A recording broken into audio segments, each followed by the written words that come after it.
so many people worried about Poilievre cutting all the checks that Trudeau's put into place to make up for all the taxes that he's pulling out of people. Yeah, they're worried about that Poilievre's going to cut all these checks, but at the same time, he will cut some of the checks, but he's going to cut the taxes that we need, that people sort of need the checks for.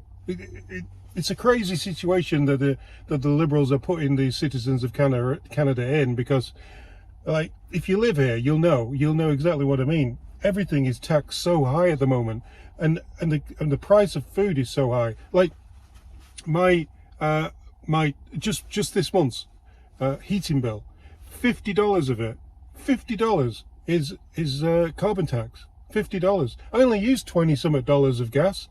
$50. The biggest portion of my gas bill is carbon tax. And the other thing that's happening is the CRA have decided on their own that they're going to collect the capital gains tax, the extra capital gains tax that hasn't even gone through Parliament yet. All from the future here. So it seems that the tax people who fight for Canadians have won in court, and this year they're not going to introduce, or they're not going to keep on collecting that tax, that capital gains tax, but they are thinking of bringing it back in February next year, 2026. So they're putting it off for a year. So yeah, let's see what happens. So what Poilievre said is still very relevant. Have a listen to Poilievre, and he'll tell you about the things he's going to cut, and he's going to talk about this CRA, well, total illegal capital gains grab, whatever you want to call it. It's theft, basically. CD how? That's why I will reverse the tax increase. Your question was about how CRA is enforcing it, even though it never passed Parliament. Yeah, Chrystia Freeland announced it, she introduced it, but it never got voted on. Great. And yet the tax collectors are implementing it. This is insane. And it should be illegal.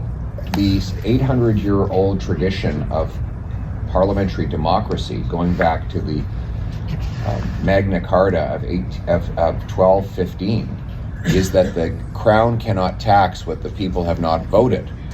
It's very simple. No taxation without representation. That was the reason for the American Revolution. The Tea Party in Boston was that the Englishmen who were living in America didn't want to pay a tax that they had not voted for. So this is hundreds of years of tradition that they're violating by imposing a tax that no one has voted on. It's totally illegal, and it's not the first time. When COVID started, Chrystia Freeland and Justin Trudeau tried to pass a law allowing them to have unfettered ability to raise any tax to any level at any time for any reason without a vote in Parliament, which tells you exactly what their agenda is. They think all your money is their money. That is the hardcore socialist mentality that they have. It is very dangerous.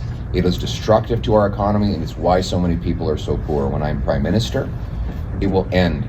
I will be cutting taxes, massively cutting taxes, and I will be cutting bureaucracy. You mentioned bureaucracy. I will be cutting bureaucracy. We don't need so many costly bureaucrats. We're going to slash the bureaucracy, and we're going to slash the consultants and all the money that's being wasted in this big, fat, morbidly obese government. Thank you. Yeah, see, he's going to cut things, but it's going to be taxes, and it's going to be excess government, a bit like what Trump's been doing down south. He's cutting excess government. If that's something you can get behind, then I suggest you vote for Poilievre. If you want more taxes, but then checks to make up for the taxes, so we end up in a downward spiral to God knows where.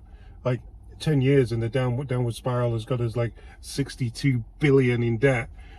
How far down can we go? Anyway, see what you guys think. See you on the next one.